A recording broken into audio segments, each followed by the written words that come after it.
آپ نے منیمم جو سیلری ہے وہ رکھی ہے 37,000 روپیز اے منتھ. میں چاہتا ہوں بسال صاحب بنا دیں, آپ بنا دیں ایک ایسا شخص جس کے 2 بچے ہیں, جس کی بیوی ہے اور جس کے گھر میں ضرورتیں آپ کو پتہ ہی کیا ہیں. کیا یہ 37,000 روپے میں کسی ایک چھوٹے سے گھر کا بجٹ بن سکتا ہے؟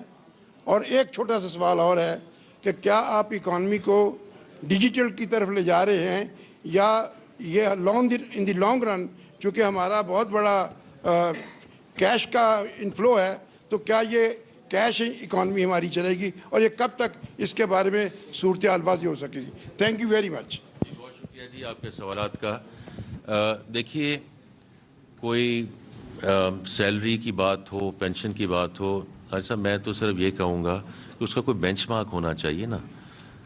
تو میں نے تو پہلے ذکر کیا کہ 50% بجائے 100% کر دیں, اس کو 200% کر دیں.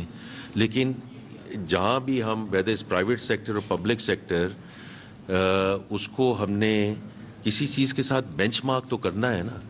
اگر ہم کہہ رہے ہیں کہ جو انفلیشن ہے وہ نیچے آ رہی ہے, تو اسی طرح جو ویدر سیلری اور pension has to be benchmark with inflation. یہ کوئی پاکستان کا رول نہیں ہے, ساری دنیا میں اور اقوام جو عالم ہیں اس میں ایسے ہی بینچ مارک ہوتا ہے کہ انفلیشن کے ساتھ اس کو لنک کیا جاتا ہے, whether is the private sector اور the public sector. So I think that's one part of it. اور دوسری بات جو آپ نے ابھی ذکر کیا ہے, آئی تھنک یہ بھی ایک, یہاں فائنانس سیکرٹری صاحب موجود ہیں, کہ ہمارے پہ جو ایک چیز پش بیک آتا ہے کہ آپ ٹیکسز تو بڑھا رہے ہیں, اس دفعہ ہم نہیں بڑھا رہے. اس سے میں نے کہا 2 ٹریلین میں سے اس کو ذرا دیکھ لیجئے جی کہ کہاں سے یہ ایلیمنٹس آ رہے ہیں, تھوڑا سا اگر ہم تو اس کو. اور یہ بات درست ہے کہ اگر ٹیکسیشن کو جو ہے اگر بڑھاتے ہیں یا کمپلائنس کی طرف جاتے ہیں, کہ گورنمنٹ کا جو اخراج ہے, جو اس کے جو اخراجات ہیں وہ کیوں نہیں کم ہو رہے. I think it's the right push back. تو اس دفعہ اگر آپ دیکھیں government expenditure has gone up by 1.9%, right.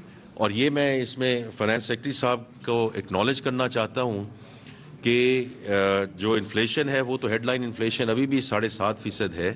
اس میں ہم نے سبسڈیز کم کی ہیں, ہم نے ڈیٹ سروسنگ کاسٹ کم کی ہے, اور کچھ اخراجات ہم نے بڑھائے ہیں بیکاز ان کی اس وقت ملک کو ضرورت ہے. But this is our response back to those people who are paying taxes in this country, کہ آپ اپنے جو فیڈرل گورنمنٹ کے اخراجات ہیں ان کو کیوں قابو میں نہیں لا رہے. تو یہ ہماری رسپانس ہے کہ اس دفعہ 2% سے کم ہمارے اخراجات بڑھے ہیں. تو باقی تو سر بات یہ ہے کہ جتنا مرضی ہم دیتے جائیں, اور اگر فسکل سپیس ہو نمبر 1 تو ہم اس کو کچھ کر سکتے ہیں, لیکن اگر جتنی چادر ہے اسی کے مطابق ہم نے آگے چلنا ہے نا. It's as simple as that. اور ابھی بھی فیڈرل گورنمنٹ یہ جو کچھ دے رہی ہے یہ سمجھنے کی بات ہے, یہ قرضے لے کے دے رہی ہے, because we start with the deficit. کا یہ بڑا امپورٹنٹ سوال ہے, اور اس میں ہم نے اس دفعہ 1-2 جو اقدام لیے ہیں اس میں both on the banking transactions, اور اس کے علاوہ جو ہم نے ذکر کیا ہے اس میں یہ from my perspective this is just the start, کیوں ہم نے کہیں سے تو شروع کرنا تھا نا. تو اس لیے ہمارا بڑا کلیئر ہے کہ اگر 9.4 ٹریلین یا اس سے اوپر کیش کی اس وقت اکانومی چل رہی ہے, اس کو ڈاکومنٹیشن کی طرف لے کر آنا ہے, اور اس میں کئی تجویزات ایسی ہیں جو اس وقت these are work in progress.